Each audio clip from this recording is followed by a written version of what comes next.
Back on the video here, and this video is going to be going over the top 10 left and right defensemen in NHL 24. So I went over the ratings yesterday for the wingers, and I feel like EA has actually kind of gotten it right so far. So we're going to find out if they got it right again today.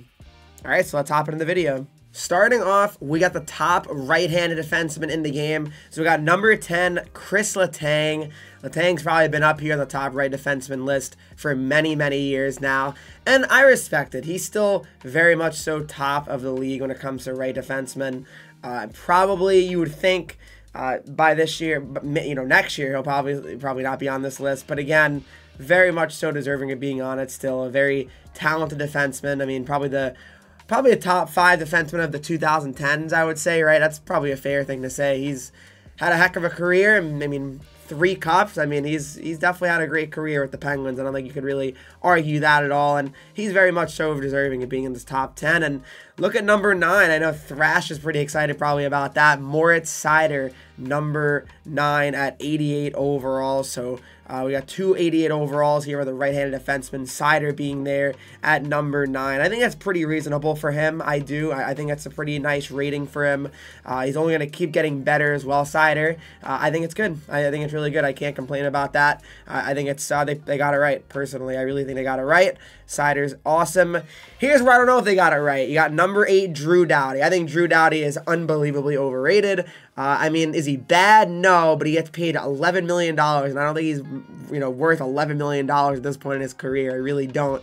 I feel like he kind of got paid for what he did, not for what he's going to be doing, right? That happens to a lot of players, right? Especially when they win Stanley Cups, right? But for me, Drew Doughty at number 8 is a guy that, I mean, listen, it's more about his name. That's why he's here, not about what he's been doing the last few years. I mean, he's not horrible, Drew Doughty, but he is certainly not what he once was, and that goes without saying. He's 89 overall. And then you got number 7, Alex Pietrangelo, who I think Pietrangelo is pretty much better than Drew Doughty. That's just my opinion, though. Number 7, Pietrangelo at the 89 overall, winning his 2nd Stanley Cup this past season. I mean, again, I personally would take Pietrangelo over Doughty, like by at least an overall for sure. I mean, I don't think they're the same overall. That's just my opinion, though. But Alex Pietrangelo at number 7, and then number 6, John Carlson at 90 overall. I mean, he's really good, John Carlson, but he missed a lot of time last season. Is he really still deserving of being a 90 overall? He is getting older.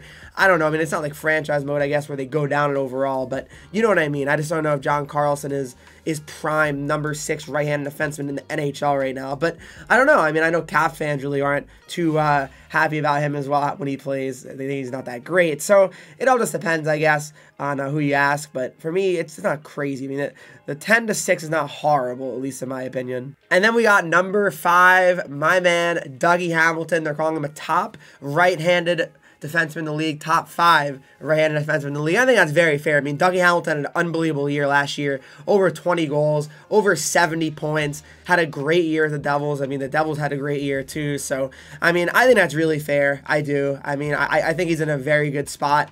I don't think he should be moved up, really. I don't. Or down, really. I think this is probably perfect for Dougie Hamilton going into this year. Is there some bias? I guess, but I mean, at the end of the day, EA respects him too, so I'm not going to complain too much. I think this is a good rating, EA. Keep it up. Love the Dougie Hamilton love for sure.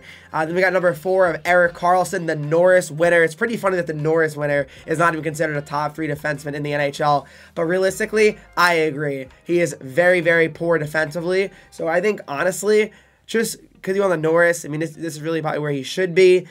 He's unbelievably talented offensively. We all know that. That's undeniable. But for me, Erik Karlsson at number 4 at 91 overall, I think that's pretty reasonable. He's in a class of his own, 91 overall, in terms of, you know what I mean, there's no one else is 91. Doug Hamilton's 90, so I mean, I think that's pretty reasonable too. I think that's pretty solid overall. And then you got the top 3. You got number 3 of Adam Fox. I know Ranger fans are going to be mad about this, and he's not at least 2 or 1 because, I mean, that's a little bit controversial, but they are the same rating. But 92 overall, Adam Fox. I mean, unbelievable player there. Even as a Devils fan, I can't deny how good Adam Fox is. He really is a special talent.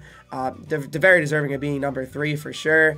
And then number 2, you got Charlie McAvoy, 92 overall. I mean, he had a great year last year, as the Bruins did as well. We all know. But yeah, I mean, I think McAvoy's a pretty, maybe low-key, like people don't realize how good he actually is, but he is a very, very good defenseman. for sure deserving of being in the top 3. I guess you could argue that he could be 3 maybe and Fox could be 2. That's understandable. I can't really argue with you on that. And then number 1, it is Cale Makar. I think most people would agree with that. I mean, then he's on the cover at the end of the day too, so he's 95 overall. He's getting the cover boost also. You can't forget that. Makar is going to be number 1 no matter what because he's on the cover. But I think he is the best defenseman in the league anyway. Avalanche fans, don't hate me, right? I'm not trying to talk smack about Makar, but yeah, I think that's a very good top 10 for the right D, besides maybe Dowdy, I'm not crazy about. But yeah, that's a top 10 right D. What do you guys think about them? And then looking at the top 10 left-handed defensemen, starting off with number 10, Thomas Chabot. Now, Chabot, I'm not too sure about. I gotta say, I'm not too crazy about Thomas Chabot being number 10. I mean, okay, I guess it's not like crazy, but I don't know if Chabot's like what he once was. I don't know. Maybe I'm wrong. Sens fans can let me know, but I feel like Sanderson's starting to look a little bit better than Chabot already, right? Which is kind of crazy. But number 9, we got Jacob Slavin. Slavin, if he was better offensively, would probably be top 5. But unfortunately, Slavin's more of a defensive guy, which is nothing wrong with that for sure. I mean, he's just a really solid defenseman all around, but that's probably really why Slavin's not much higher, due to his offensive just not that much of an ability, I guess, for it. 88 overall, and so is Thomas Chabot. Then you got number 8, Devon Toews. He's an 89 overall. Really nice to see that he gets a lot of love, Toews. I mean, he is a very good defenseman. Some people maybe wouldn't realize how good he was because, oh, you think Avalanche defenseman, oh, you think Makar, right? But no, Devon Toews is a very, very solid defenseman for sure. Can't believe the Islanders just got rid of him for nothing, basically. Just gave him a couple picks, which is crazy when you think about it. He's a very, very good player. But number 7, Josh Morrissey. He's also getting a ton of respect, as he should. 89 overall there from the Winnipeg Jets. I mean, he was having a really good year. There was like rumors of potential Norris finalist last year with how good he was playing. He kind of slowed down at the end, but still really great year from him, and a great defenseman is what Morrissey is. And then number 6, Shea Theodore, Stanley Cup champion.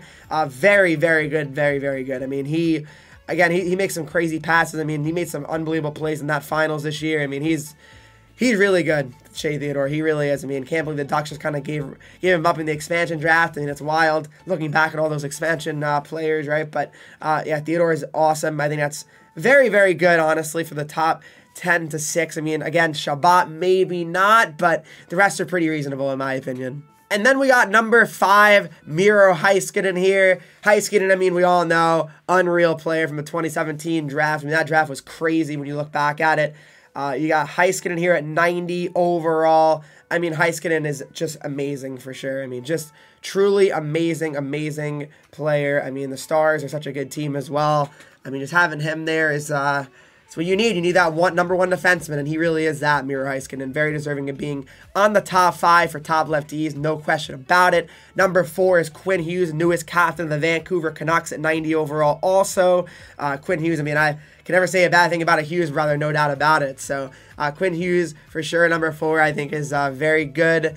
Such a good OFD. I mean, he's not bad offensively, but the plays he makes offensively are very, very impressive. And then top 3, you got Rasmus Dahlin. I mean, Dahlin, what a year he had last year. I mean, just really burst onto the scene, and so do the Sabres. I mean, I think this is a year probably. Sabres, you would think, would make the playoffs, and a big reason would be because of someone like Rasmus Dahlin. Him and Thompson are going to be the reasons the Sabres really make the playoffs in the end. So very, very good to see that they're going the right direction now. And then they got the top 2. Number 2 is Victor Hedman at 93 overall. So they consider Hedman and Yossi pretty well above everybody else for the most part. So Victor Hedman at number 2, 93 overall. I mean, Hedman, he's just still solid. I feel like he declined a little bit last year, but maybe just a little bit due to injuries and some fatigue from playing so much hockey. But he was playing like power play 2 for the Lightning. I feel like they really weren't using him as much as they used to. But Hedman's still number 2. I can respect it. And the number 1 left-handed defenseman in the game, they are considering it to be Roman Josi. I can't really hate on that. Josi, especially the year before, was unbelievable. Almost had 100 points for a defenseman, which, again, is very rare. I mean, Erik Karlsson did it this year, but in general, it's very rare. Had such a good year. Kind of led the Predators to the playoffs last year. So, yeah, I mean, Josi, I'm a fan. I think I'm a fan of his top 10 list. It's not bad. I mean, what do you guys think of the top 10s for both left and right-handed defensemen? I'm curious in the comments. Tell me what you think. But yeah, that kind of rounds out the top defenseman ratings. All right, guys, thanks so much for watching this video. Hope you guys did enjoy it. Make sure you do. Please leave a like. Subscribe if you have not already. Follow me on Twitch, Henreek, Instagram, Twitter, TikTok, Henreek with 3 E's. And I'll see you guys all in the next video.